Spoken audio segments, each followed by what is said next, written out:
우리는 지난주에도 예수님의 부활을 믿음으로 받아들여야 한다라는 말씀을 함께 나누었습니다. 그런데 예수님께서 직접 자신의 순환과 십자가 죽음에 대해서 3번이나 말씀해 주셨고, 또 예수님이 제자들을 데리고 다니시는 동안에 죽은 자들을 살리시는 모습을 3번이나 목격하도록 해줬고, 또 부활하신 당일날 예수님께서 부활하셨다는 것을 눈으로 직접 목격하고 제자들에게 와서 찾아와서 그렇게 예수님의 부활을 증거했던 사람들이 있었죠. 그럼에도 불구하고 예수님이 부활하셨다는 것을 믿지 못하는 제자들, 여러분 정말 답답하고 이해하기 정말 힘든 그런 모습이었습니다.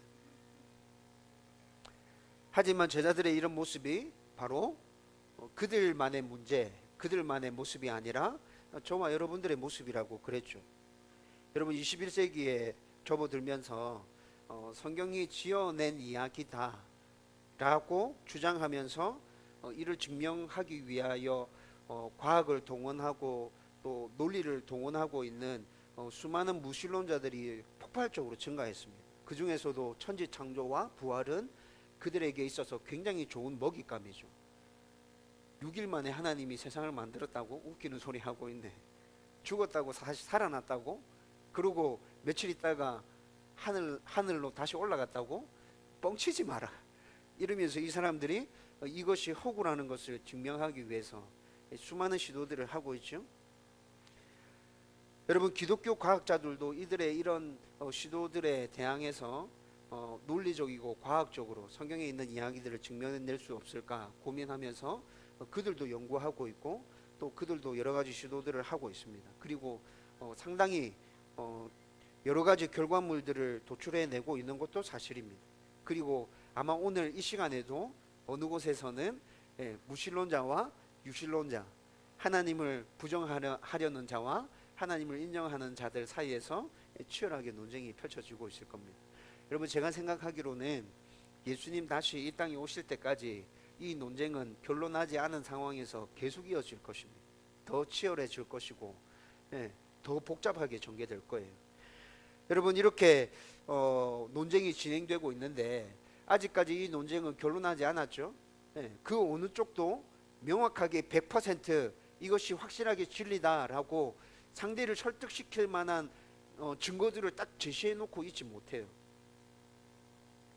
여러분 그런데 상황이 이럼에도 불구하고 예수 믿는 우리들이 가끔씩 하나님께서 이 세상을 만드셨다고, 또 예수님께서 죽으셨다가 부활하셨다고 말해야 되는 상황이 닥쳤을 때 우리가 그 상황들을 피하기 위해 노력하고 있는 모습들을 발견하게 됩니다. 반드시 하나님의 천지 창조와 예수님의 부활을 이야기해야 될 상황임에도 불구하고 꼬리 내리고 그 상황을 그냥 모면하고 넘어가려고 하는 우리의 시도들. 여러분 이런 우리의 모습들을 보면서 우리는 질문 안 할 수 없죠. 내 안에 있는 믿음이 진짜 믿음 맞는가? 제자들의 모습이 참 답답하고 한심하다고 느껴졌는데 그게 제자들만의 문제가 아니구나. 나의 문제일 수도 있겠구나. 내 안에 있는 믿음은 진짜 믿음이 맞나? 여러분 우리 스스로 질문해 봐야 한다는 것입니다. 여러분 예수님께서 자신의 부활을 믿지 못하는 제자들 찾아오셔서 어떻게 해주셨죠? 다시 말씀을 풀어주시잖아요. 여러분 책망하셨습니다. 왜 믿지 못하느냐? 내가 그토록 반복해서 얘기했고 너희에게 보여준 것도 많았지 않느냐? 근데 너희들은 왜 믿지 못하지? 그렇게 책망하시고 그들을 버리고 그렇게 끝내는 게 아니었어요. 그리고 난 다음에 어떻게 했죠? 다시 말씀을 풀어주시면서 천천히 설명해 주십니다. 여러분 이 모습 속에서 우리는 무엇을 발견할 수 있었다고요? 우리의 믿음은 어디에 근거한 믿음이라야 흔들리지 않는 믿음일 수 있다는 거예요? 말씀에 근거한 믿음. 여러분 우리가 아무리 눈으로 확인하고 우리가 아무리 직접 경험한 것이라 하더라도 우리 생각 안에 무엇이 들어있느냐에 따라서 해석해낼 때 사람마다 다 다르게 해석해낼 수 있다고요. 여러분 이것에 대해서 지난번에 잠깐 여러분들과 얘기 나눴죠. 여러분 눈으로 본 것이 전부 다가 아닙니다. 여러분들 생각 안에 무엇이 들어있느냐에 따라서 직접 눈으로 확인한 것도 사람마다 다 달라진다고요. 여러분, 그래서 예수님께서 우리에게 요구하는 흔들리지 않는 믿음의 근거는 어디에 있는 것이라고요? 하나님의 말씀에 있는 것이라. 저와 여러분들이 말씀에 근거해서 확실하고 흔들리지 않는 믿음을 소유하고 있다면, 여러분, 예수님께서, 하나님께서 우리를 굉장히 탁월하다고 칭찬해 주실 것입니다. 오늘 여러분들과 함께 나누려고 하는 말씀도 믿음에 관련된 말씀입니다. 여러분, 성경 인물에 관해서 지금까지 구약 성경의 인물 쭉 살펴봤고 신약 성경의 인물도 쭉 살펴보고 있는 중인데, 성경의 인물들과 관련해서 설교를 계속 하다 보니까 제가 생각해도 믿음에 관련된 주제들을 계속 말하게 되는 것 같아요. 여러분, 그런데 여러분, 이걸 또 뒤집어서 생각해 보면 그만큼 믿음이 중요하다. 오래 신앙생활을 했고 정말 하나님을 직접 눈으로 확인하면서 예수님과 함께 동행했던 그런 사람들도, 그런 예수님의 제자들도 확실하고 분명한 믿음을 가지는 게 참 힘들었다라는 것들을 우리에게 반증적으로 보여주고 있는 건 아닐까요? 여러분, 오늘 말씀에서 읽었듯이 저와 여러분들은 백부장에 대해서 한번 살펴보려고 합니다.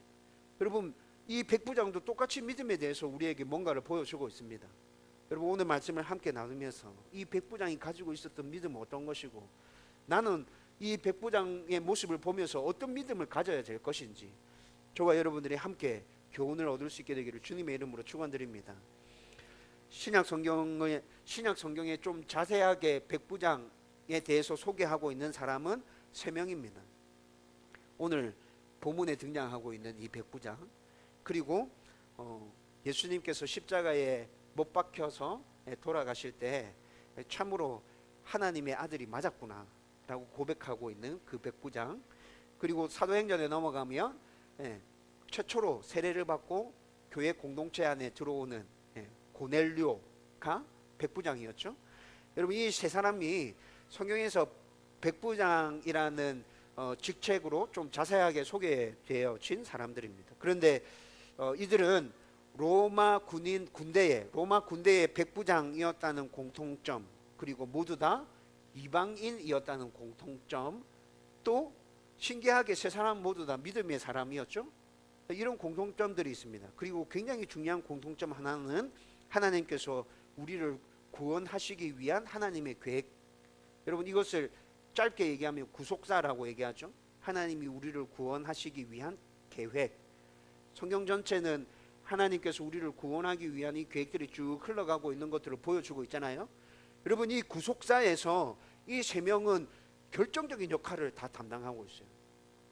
간략하게 살펴보면 예수님께서 십자가에 못 박힐 때 옆에 있었던 그 백부장, 여러분, 이 백부장은 예수님이 임종하시는 순간에 일어났던 일들을 보면서 이분은 진짜 하나님의 아들이었어 라고 그렇게 신앙을 고백하게 되죠.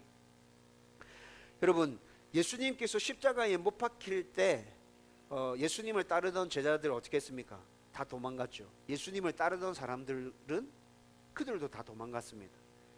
여러분, 기껏해야 예수님을 따르던 사람들 중에 예수님 곁에서 제일 가까이 지켜보고 있었던 사람들은 예수님의 가족들과 또 예수님을 사랑했던 여인들 몇 사람이었습니다. 그런데 그 사람들도 예수님 십자가 바로 밑에서 예수님 십자가 사건을 보고 있는 건가요? 아니요, 그렇지 않았어요. 예수님 십자가 사건에서 제일 가까이 있는 사람들은 지금 누굽니까? 로마 군인들이거든요. 사형을 집행하고 있는 로마 군인들. 여러분, 아마 이 백부장이 예수님의 사형 집행을 아마 주관하고 있었을 거예요. 자기 군사들에게 막 지시하면서 막 이렇게 예수님 사형 집행하는 걸 다 이렇게 주관하고 있었어요.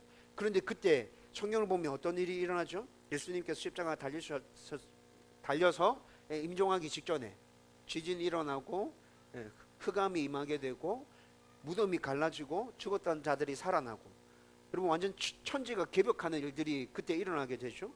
여러분, 이런 일들을 가만히 지켜보고 있다가 여러분, 예수님 십자가 바로 밑에 그 곁에 서 있었던 이 백부장이 고백하는 거예요. 이분은 진짜 하나님의 아들이었구나. 여러분, 이것이 구속사와 관련해서 무엇을 얘기해 주는 거예요? 여러분, 예수님을 다 떠나가더라도, 하나님을 모른다고 다 말해도 구속사는 멈춰요? 안 멈춰요. 구속사는 계속 진행돼 가요. 여러분, 처음에 예수님께서 이 땅에 오셨을 때 복음을 누구에게 먼저 주기 위해서 이 땅에 왔단 말합니까? 유대인들에게 먼저 이 복음을 주시기 위해서 이 땅에 왔다 말씀하시거든요. 근데 유대인들 예수님 십자가 달리실 때 곁에 있는 사람 있어요, 없어요? 없어요. 다 도망갔어요. 상황이 이렇게 되면 구속사는 그냥 끝나는 거예요? 아니요. 십자가 곁에서 신앙을 고백한 이 백부장을 통해서 우리에게 분명하게 구속사와 관련해서 보여주는 건 뭐죠? 하나님의 구속사는 절대 패하지 않는다. 하나님을 버리고 다 떠나간다 할지라도 자기를 부인하는 그 어떤 사람들 중에 하나님 택한 사람이 있어서 그를 통해서라도 다시 믿음을 고백하게 하시고 이 구속사는 계속 끊임없이 이어져 가게 될 거예요. 여러분, 그 백부장이 이걸 보여주고 있다는 거죠. 그러면 사도행전에 나타나는 고넬료는 무엇을 보여줍니까? 여러분, 오늘 본문에 나타나고 있는 이 백부장과 그 다음에 예수님 십자가에 못 박을 때 있었던 백부장은 분명하게 예수님이 하나님이시라는 신앙 고백을 한 사람들입니다. 예수님이 구주라는 신앙 고백을 분명하게 했죠. 그런데 이들이 세례받고 교회로 들어온 건 아니었어요. 사도행전에 나타나는 고넬료는 어떤 사람입니까? 사도행전에 나타나는 고넬료는 최초로 세례를 받고 교회 공동체 안에 들어온 이방인이었습니다. 여러분, 고넬료를 통해서 구속사와 관련해서 우리 가운데 보여주고 있는 교훈은 뭐죠? 하나님의 구원의 사역들이 유대인에게만 갖춰져 있는 것이 아니라 이방인에게로 확장되어져 가고 있다라는 걸 분명하게 보여주고 있죠. 여러분, 성경에 제가 좀 전에도 말씀드렸는데 이방인 중에 최초로 세례받고 교회로 들어온 인물이 바로 고넬료였습니다. 여러분, 굉장히 중요한 구속사적인 의미들을 다 품고 있죠. 여러분, 그러면 세 번에 걸쳐서 백부장의 이야기가 자세히 기록되어져 있다 그랬는데 제일 먼저 등장하고 있는 백부장의 이야기가 오늘 우리가 읽었던 본문에 나타나는 백부장이거든요. 그러면 이 백부장은 도대체 구속사와 관련해서 어떤 중요한 메시지를 품고 있는 것일까요? 오늘 그것에 대해서 여러분들과 좀 자세히 말씀을 나누려고 하는 거예요. 여러분, 오늘 본문에 등장하는 백부장은 이 당시의 정치적인 상황이 이스라엘이 로마의 식민지였다는 것을 생각해 보면 상당히 이해하기 어려운 인물입니다. 굉장히 난해한 인물이에요. 여러분, 일단 백부장은 지금 우리나라로 치면 100명에서 120명 정도 되는 중대장, 대위나 소령쯤 되는 군대 계급, 그 정도 되는 사람입니다. 중간 지휘관이죠. 여러분, 보통 이 당시에 로마 군대의 고급 장교들, 지금 우리로 치면 장군들, 별, 스타라 하죠. 이런 사람들은 어떻게 해서든지 황제의 마음에 들어서 로마 수도로 중앙으로 진출하는 것이 이들의 소원이었어요. 여러분, 그렇게 하기 위해서 여러분 때로는 전쟁에 참전해서 공을 세워서 로마 황제가 이 사람 참 대단하구나, 네 들어와, 이렇게 할 수도 있잖아요. 그러니까 때로는 위험을 감수하고 전쟁에 참전하기도 하고, 또 로마가 이 당시에 식민지를 굉장히 많이 두고 있었죠. 좀 불편하고 좀 굉장히 귀찮은 일이기는 한데 그래도 식민지에 가서 뭔가 그곳에서 좀 공을 세우고 다시 중앙으로 넘어올 수 있지 않을까라는 생각으로 식민지 전출을 희망하는 고급 장교들도 꽤 있었습니다. 여러분, 그런데 이런 일들로 통해서 기회를 잡는 사람은 누구예요? 전쟁에서 공을 세웠어요. 그래서 중앙정부로 와서 황제의 마음에 들어서 높은 자리로 올라갑니다. 그러면 이 사람이 높은 자리로 올라가면 밑에 있는 중간급 지휘관들, 하급 지휘관들도 다 높은 자리로 올라가는 거예요? 그건 아니죠. 이렇게 위험을 감수하고 불편을 감수해서 기회를 딱 잡는 사람은 고급 장교, 부대 지휘관 한 사람이라는 거죠. 그러면 중간 장교들이랑 하급 장교들은 어떻게 되는 거예요? 그들은 자기가 모시고 있는 상관을 위해서 희생을 치르게 되는 거죠. 여러분, 그래서 고급 장교들도 상황이 이렇다는 걸 어느 정도는 알고 있죠. 지금 상황에서 이스라엘 식민지에 이 식민지에 전출 온 로마 부대가 있습니다. 그 군 부대 안에 지금 오늘 우리가 읽었던 로마 백부장이 포함되어져 있는 거죠. 여러분, 이때 이 당시에 이렇게 식민지에 전출 온 부대는 상관의 명령에 따라서 군인들이 다 명령을 수행합니다. 그러던 중에 자기들은 전출 기간이 끝나고 나면 다시 중앙으로 들어가도 뭔가 얻을 수 있는 게 딱히 크게 없잖아요. 그래서 이 사람들이 했던 일 중에 하나가 뭐냐면 식민지민들을, 그 식민지에 있는 백성들을 착취해서 그들로부터 돈을 끌고 내는 거예요. 여러분, 이것이 그들에게는 일종의 보상이었습니다. 고급 장교들은 지가 잘해가지고 중앙으로 불려가면 지는 높은 자리에 또 승진하게 될 거고, 그럼 우리는 뭔데? 우리는 이 고생을 하면서 부라도 축적해야지, 저 사람들 거 막 뜯어내가지고 주머니라도 채워야지, 여러분 이런 생각으로 그렇게 하고 있는 거예요. 근데 고급 지휘관들이, 중하급 지휘관들이 이렇게 하고 있다는 걸 알고 있었어요. 근데 다 묵인해줬죠. 묵인해줬어요. 그리고 이들이 그렇게 착취해 온 그 돈을 자기에게도 갖다 주거든. 그러니까 좋은 거지. 그래서 그냥 그렇게 있었어.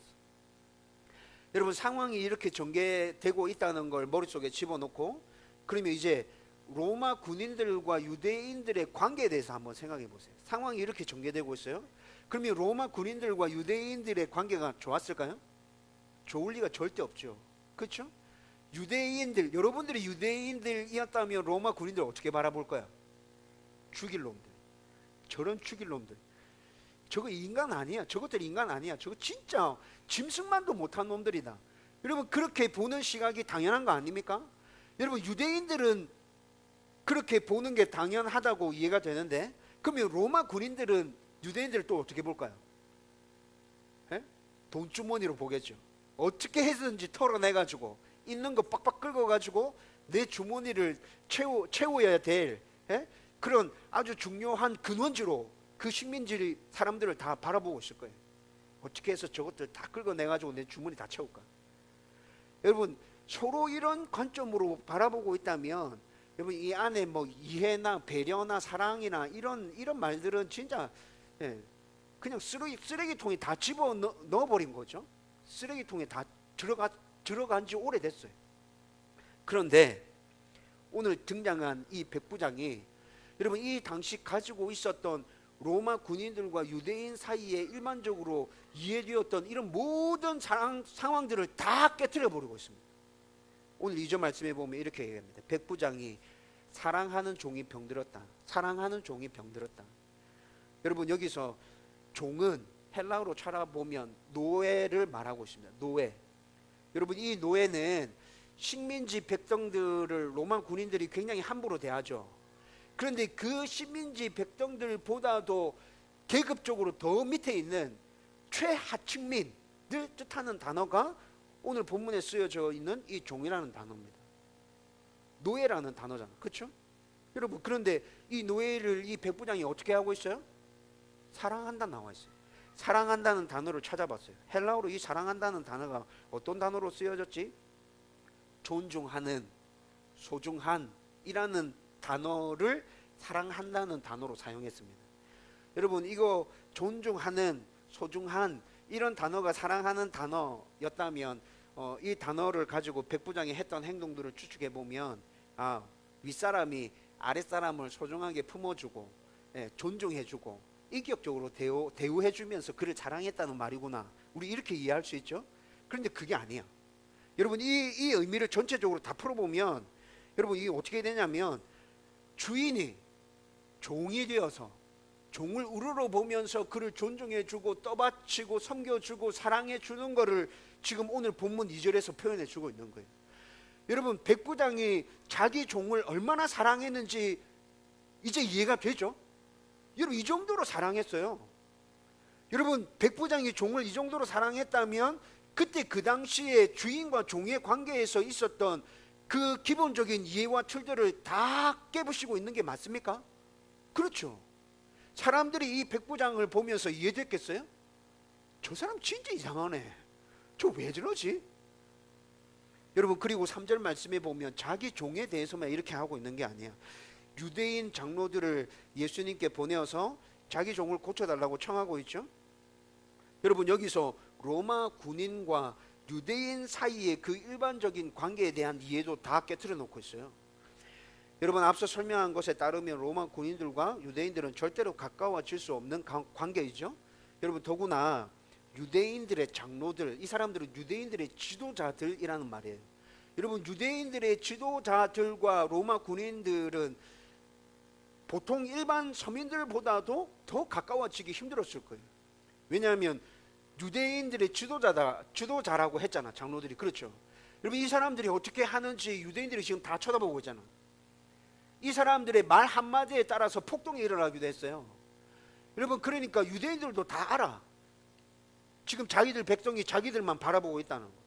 여러분 이런 상황에서 또 자기도 유대인이라는 민족 감정이 일어나잖아요.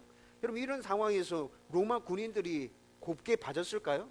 서민들이 가지고 있었던 그런 분노와 그런 여러 가지 막 상황들보다 이 유대 장로들이 가지고 있었던 게 더 힘들었을 거예요. 더 치열했을 거고. 여러분 이 사람들이 서로를 어떻게 보고 있었을까요? 로마 군인들은 유대 장로인들을 함부로 취급하지 못했어요. 이 사람들 잘못 건드렸다가는 전체적으로 폭동이 일어날 수 있어요. 그러니까 서로 예의를 갖추어 주는 듯 그렇게 보이죠. 존중해주고 예의를 갖추어 주는 듯이 보입니다. 그런데 속마음은 어땠을까요? 굉장히 귀찮은 사람들, 없어져야 될 사람들. 유대인 장로들은 로마인들을 짐승처럼 생각했을 거예요. 당장 없어져야 될 인간들, 죽어 마땅한 인간들이란 생각했을 텐데, 그런데 서로 만나면 어떻게 하고 있어요? 예의를 갖추어서 서로 존중해주며 존대해주고 이렇게 있는 거지. 속이 얼마나 부글부글 끓었겠습니까? 여러분 서로 견제하면서 저놈이 뭐 하고 있노 눈치 보면서 치열하게 힘 겨루기를 하고 있지 않았을까요? 얼마나 피곤했겠어요, 이 관계가. 여러분 그런데 오늘 본문에 보면 백부장이 이런 관계에 있을 것이라고 예측되어지는 그 유대인 장로들에게 뭐 하고 있죠? 지극히 개인적인 사적인 일로 부탁하고 있어. 여러분 굉장히 팽팽하게 힘 겨루기를 하고 있고 서로 눈치 보고 있고 굉장히 싫은 존재에게 이런 부탁할 수 있습니까? 해야 되는 상황임에도 불구하고 부탁하기 싫죠. 안 하고 싶지. 내가 왜 니한테 부탁해야 되는데? 내가 죽었다 깨어나도 니한테는 부탁 안 할 거다. 여러분 보통 사람들의 심리가 이렇게 가잖아요. 여러분 그런데 로마의 백부장이 유대 지도자들에게 부탁하고 있습니다. 그리고 4절 말씀에 보면 이 부탁을 받은 유대 지도자들은 온 마음을 다해서 그 백부장의 청에 적극적으로 움직이고 있는 모습들을 보여줍니다. 4절 말씀에 간절히 구하였다 이렇게 나옵니다. 이 유대인들이 백부장의 청을 듣고 예수님께 가서 간절히 구했다고 나옵니다. 이 간절히 구했다, 간절히 이게 무슨 말이냐면 부지런히 열정적으로 예수님께 찾아가서 부지런히 열정적으로 백부장의 청을 계속 얘기하는 거예요. 예수님 해주셔야 됩니다. 해주셔야 됩니다. 이 사람에게는 합당하네이다. 이 사람에게는 합당하네이다. 여러분 굉장히 적극적으로 백부장이 그 유대 장로들이 나서고 있다는 게 보이죠. 와, 어떻게 이럴 수 있지? 보통 유대인들과 로마 군인들 사이에 이런 일들이 있을 수 없는 건데, 여러분 우리가 알고 있는 일반적인 이해들을 다 깨부시고 있죠. 여러분 이것뿐만이 아닙니다. 여러분 5절 말씀에 넘어가 보면 5절 말씀에 보면 유대인 장로들 지도자들에게만 이 백부장이 이렇게 대했던 것이 아니라 회당을 지어주었다고 얘기하잖아요. 우리의 민족을 사랑했다고 얘기하잖아요.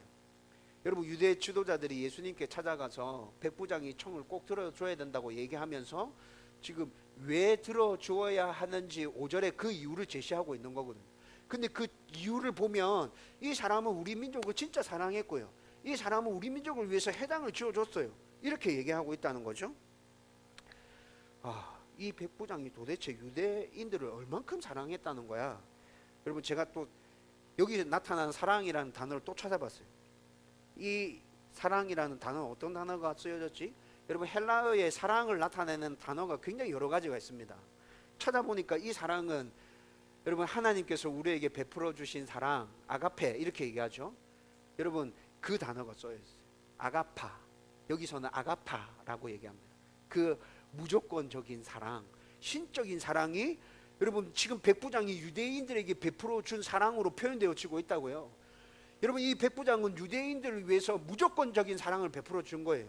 무조건적인 사랑을 베풀어 주었다면 이 백부장은 유대인들을 착취했을까요? 돈을 뜯어내기 위해서 유대인들을 못 살게 괴롭혔을까요? 그렇게 하지 않았을 거예요. 회당을 지어줬다고 했잖아. 여러분 이 회당을 짓기 위해서 유대인들의 돈을 걷어서 지었을까요? 제가 생각해 볼 때는 이 회당 자기 주머니 털어서 지어졌어요. 무조건적인 사랑을 베푼 이 정도의 사랑을 가지고 있었던 사람이라면 분명히 자기 주머니 털어서 회당 지어줬을 거예요.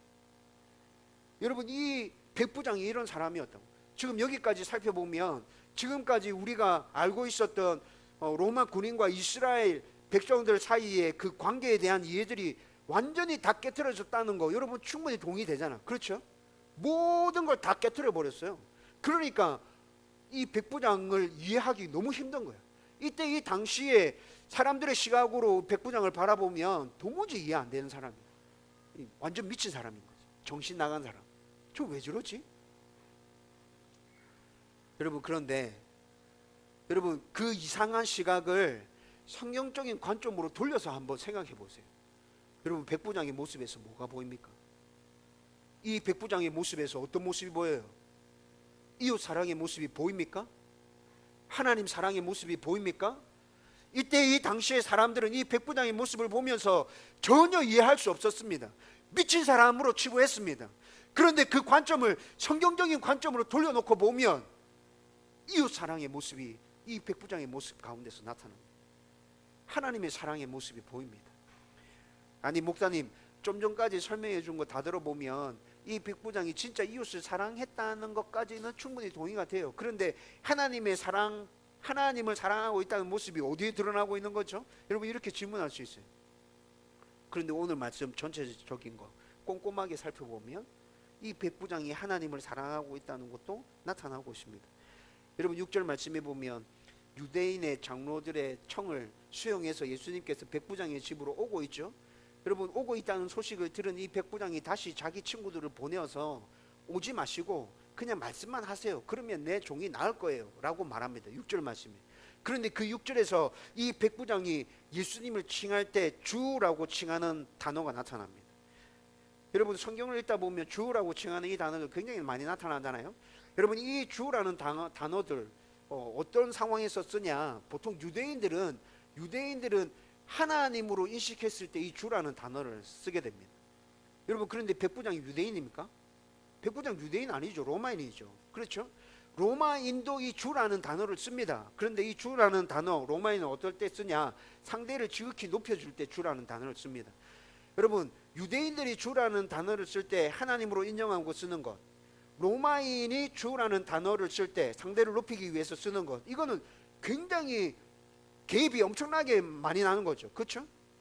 하나님으로 칭하는 주랑 그냥 상대를 높이기 위해서 칭하는 주, 이거는 의미가 완전 다른 거예요. 그렇죠? 목사님 그렇다면 로마의 백부장은 로마인이고 로마인들이 주라는 호칭을 그런 의미로 사용했다면 그럼 로마 백부장도 그냥 예수님 높이기 위해서 칭하는 거잖아요. 그게 어떻게 하나님을 사랑하는 것이라고 볼 수 있죠? 이렇게 질문할 수 있죠. 여러분 그런데 이어지는 말씀 보면 백부장이 뭐라 얘기하죠? 주라고 칭하고 난 다음에 이어지는 말씀들 보세요. 백부장이 뭐라 얘기하고 있어요? 내 집에 오는 걸 감당하지 못하겠나이다. 이렇게 얘기하고 있죠. 여러분 그 뒤에 또 읽어보면 내가 주님께 가는 것도 내가 감당하지 못하겠습니다. 이렇게 얘기하고 있거든요. 여러분 이것까지 다 이어서 연결해서 생각해 보면 그냥 상대를 높여주기 위해서 주라는 칭호를 사용하고 있는 게 아니구나. 예수님이 내 집에 오는 것을 내가 감당하지 못하겠습니다. 내가 예수님께 직접 찾아가는 것도 내가 감당하지 못해서 사람들을 보낸 것입니다. 여러분 이게 어떤 의미예요?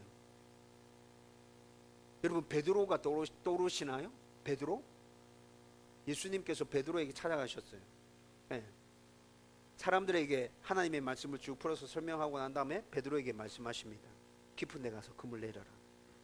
깊은 데 가서 그물 내렸습니다. 엄청나게 많은 물고기 잡았습니다.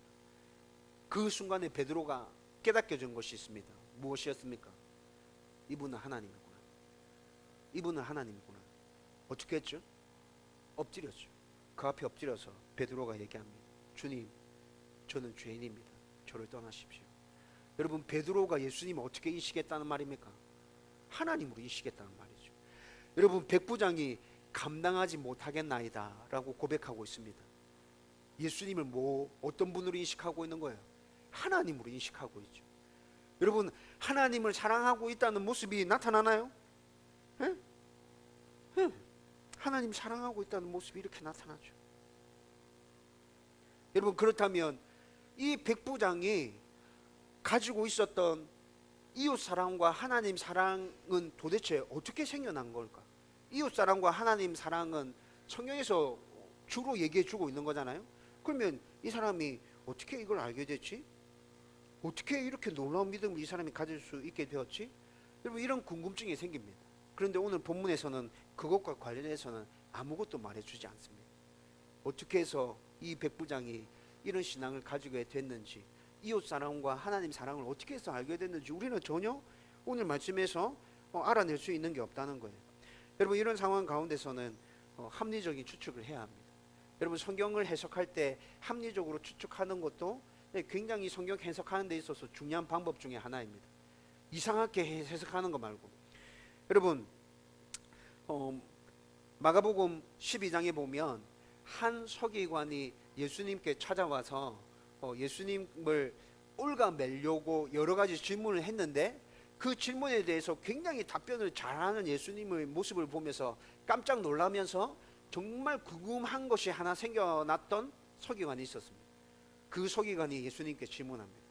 물론 예수님을 이 질문을 통해서 함정에 빠뜨리려고 했던 의도도 좀 있었습니다. 어떤 질문이었습니까? 계명 중에 무엇이 제일 큽니까? 여러분, 이것이 서기관과 바리새인들에게 있어서는 굉장히 어려운 문제였습니다. 왜냐하면 율법이 너무 많잖아. 그리고 이 사람들은 모든 율법이 다 중요하다 생각했거든요. 모든 율법이 다 중요하다 생각했는데, 그래도 그 중에서 제일 중요한 율법이 있을 거야. 그게 뭘까? 여러분, 이런 궁금증이 생겨서 서기관과 바리새인들이 논쟁하기 시작했는데 이 논쟁이 끝나지 않는 거예요.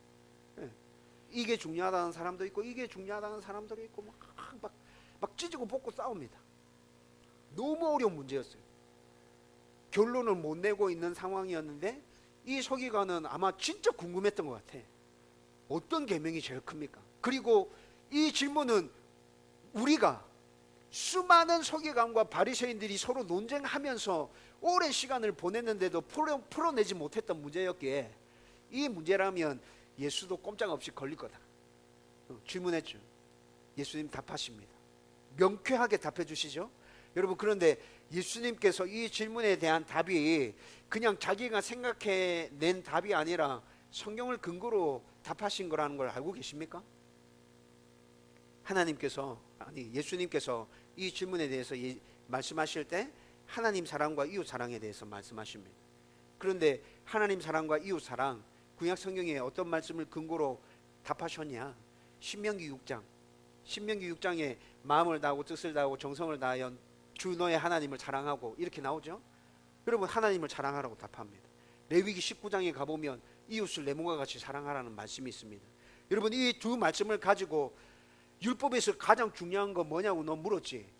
하나님을 사랑하는 거 첫 번째고, 그 다음 두 번째로 중요한 거 이웃을 사랑하는 거 중요한 거야. 이 두 개 따로 떼놓고 설명할 수 없어. 이 두 개 같이 중요하다 말해도 돼. 예수님께서 이렇게 얘기했어요. 여러분, 서기관이 이 질문에 대한 답을 듣고 난 다음에 할 말이 없었죠. 가만히 생각해 보니까 구약 성경에 있는 모든 말씀들이 진짜 이 두 가지로 다 요약될 수 있거든. 여러분, 다시 말씀드리면 예수님의 답변은 그냥 자기의 생각을 근거로 한 답변이 아니라 구약 성경에 있는 말씀들을 가지고 답변한 것이라고요. 그럼 여기서 한번 생각해 봅시다. 여러분, 백부장이 어떻게 이웃 사랑과 하나님의 사랑에 대한 신앙을 가질 수 있었을까요? 그가 이방인이었음에도 불구하고, 여러분, 이방인이었다 할지라도 하나님의 말씀, 이때 이 당시에는 구약의 말씀이 있었죠. 구약의 말씀들을 깊이 연구하고 묵상하고 생각했고 계속 그 말씀을 붙들고 있었다면, 그 말씀 안에서 하나님 사랑이라는 걸 찾아낼 수 있었을까요? 그 말씀 안에서 이웃 사랑이라는 걸 찾아낼 수 있었을까요? 저는 충분히 가능했다고 생각합니다. 여러분, 이때 이 당시도 성령이 존재하고 있었거든요. 여러분, 말씀을 붙들고 씨름하고 있는 그 사람 가운데 성령이 역사해 주셨을 거예요. 깨닫게 해주셨을 거예요. 제일 중요한 거 하나님 사랑이에요. 그 다음에 이웃 사랑이에요. 여러분, 이 백부장이 그걸 깨닫고 난 다음에 깨닫는 것으로 그치지 않고 어떻게 해요? 자기 삶 속에서 실천해냅니다. 사람들이 다 이해하지 못하고 저거 미친놈이구나 얘기하더라도 자기가 알게 된 그 하나님 사랑, 이웃 사랑을 자기 삶 가운데서 계속 실천해냈다는 것이죠. 여러분, 백부장이 말씀에 근거해서 이 믿음을 가지고 예수님께 말합니다. 그냥 말씀만 하시면 됩니다. 오실 필요 없습니다. 제가 감당하지 못할 것 같아요. 제가 예수님 직접 만나는 거 감당하지 못할 것 같아서 제가 일부러 사람을 이렇게 보낸 겁니다. 제 종이 꼭 나왔으면 좋겠다. 그 마음이 너무 커서 제가 직접 예수님께 찾아와서 구했어야 했는데 예수님 하나님이시기에 제가 예수님 배울 때 감당할 수가 없어서 예수님 그래서 그랬던 거예요. 우리 집에 오실 필요 없어요. 말씀만 하세요. 여러분, 백부장의 이 말이 그냥 추상적인 믿음에서 그냥 내뱉은 말이라 생각되세요? 8절 말씀에 보면 덧붙여서 얘기합니다. 예수님, 저 군인이지 않아요? 군인은 명령에 따라 움직이잖아요. 오라 하면 오고 가라 하면 갑니다.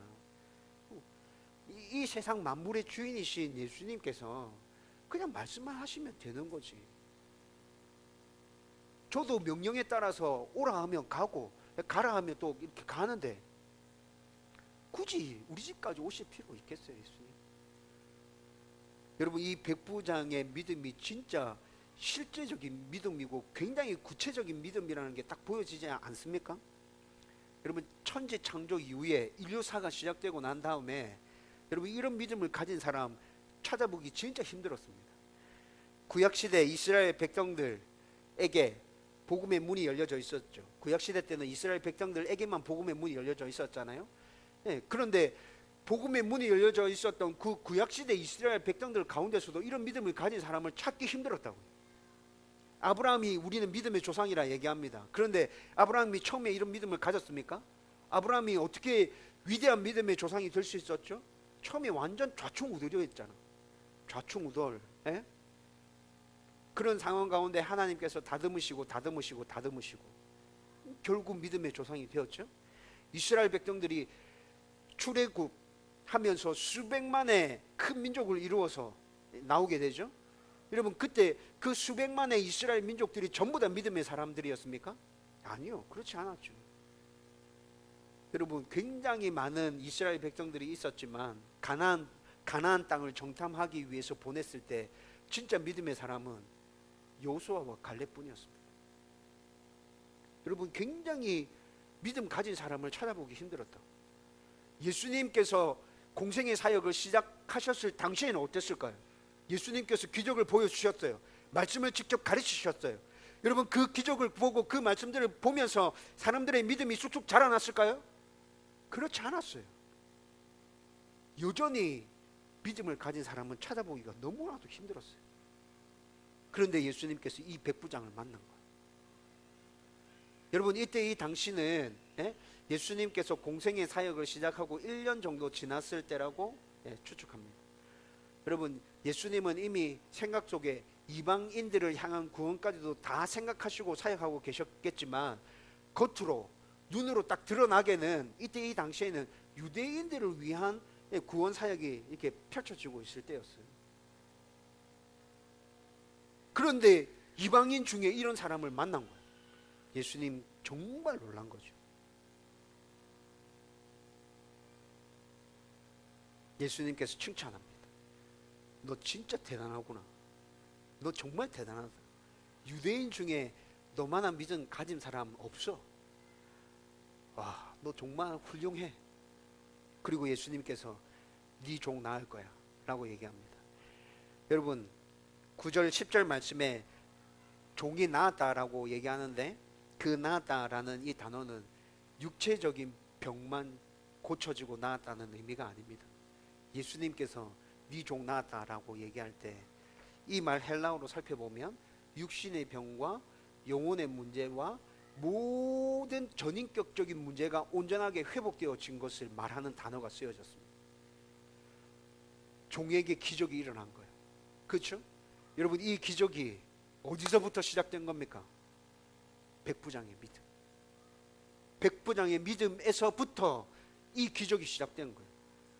여러분 이 기적은 부분적인 기적이 아니죠. 완전한 기적이었어요. 사람을 온전하게 회복시키는 기적. 여러분 우리가 흔들리지 않는 믿음을 가질 때 우리의 믿음으로 이런 기적이 일어날 수 있다는 것입니다. 여러분 이제 말씀을 정리하려고 합니다. 제가 자주 굳건한 믿음이 생기길 원한다면 말씀대로 순종해야 하고 그러면 하나님의 은혜와 역사를 경험하게 되고 그것이 쌓이면 굳건한 믿음이 생겨나게 된다고 제가 자주 얘기했습니다. 여러분 저는 이거 선순환이라 생각합니다. 선순환. 말씀을 이해하고 깨닫고 깨달은 대로 순종하고 순종하면서 하나님을 경험하고 하나님을 경험한 그것들이 쌓이면서 좋은 믿음의 사람이 되고 여러분 성도 안에 일어나야 될 선순환인 것이죠. 여러분 이렇게 굳건한 믿음이 생겨난다는 것 저는 진리라고 확신하고 있습니다. 믿음은 다르게 어떻게 생겨날 수 없어요. 이 선순환 안에서 흔들리지 않는 믿음이 생겨나게 될 것입니다. 여러분 우리는 모두 오늘 말씀에서 나눈 백부장 그와 같은 놀라운 믿음이 내 안에도 있었으면 좋겠어요. 소원하잖아요. 그러면 어떻게 해야 합니까? 말씀을 붙들어야죠. 어디서부터 출발한다고요? 말씀을 붙드는 것, 말씀을 읽는 것, 묵상하는 것, 이해하기 위해서 노력하는 것, 암송하고 듣고 말씀을 붙들고 내 삶 가운데서 치열하게 몸부림치는 것, 거기서부터 출발하는 겁니다. 이해되어집니다. 아 이런 말씀이구나, 하나님 이런 분이구나, 예수님 이런 분이구나, 나한테 이렇게 살라고 말씀하시구나. 그러면 어떻게 해야 합니까? 순종해야죠. 말씀이 깨달아졌다면 알아졌다면 이제 살아가기 위해 몸부림쳐야 한다는 것입니다. 여러분 그렇게 살아가려고 할 때 세상은 우리에게 끊임없이 얘기합니다. 그렇게 살면 안 돼. 너 바보 취급 당할 거야. 너 어려워질 거야. 너 힘들어질 거야. 이 세상에 그렇게 사는 사람 아무도 없어. 예수 믿는다고 하지만 다들 그렇게 살지 않아. 여러분 우리는 마귀의 그 외침을 과감하게 떨쳐내야 합니다. 여러분 두렵고 떨린다면 기도하십시오. 여러분 이때 말씀에 순종하기 위해서 여러분들이 기도하며 나갈 때 그 기도를 통해서 하나님께서 우리 가운데 용기를 부어 주실 것입니다. 감당할 수 있는 믿음과 은혜와 능력들도 허락해 주실 것입니다. 된다, 할 수 있다, 하나님 나와 함께 해 주실 거다. 그리고 순종하는 거죠. 여러분 그렇게 순종하면 또 어떤 일이 일어난다고요? 하나님 살아계심이 경험되어질 겁니다. 하나님 살아계시네. 하나님 말씀에 약속하신 그 축복 내가 순종하니까 나에게 임하네. 늘 함께 하나님이 나와 동행하고 있네. 내 안에 하나님 주시는 평안함이 끊임없이 물밀듯 흘러 넘치고 있네. 여러분 이 경험이 쌓이고 쌓이면 오늘 본문에서 나오는 백부장과 같은 흔들리지 않는 믿음이 우리 가운데 생겨나는 거예요. 여러분 오늘 말씀을 시작하면서 제가 얘기했습니다. 오늘 이 백부장을 통해서 구속사와 관련해서 우리에게 보여주려고 하는 건 무엇인가? 뭐죠? 믿음으로 구원받는다.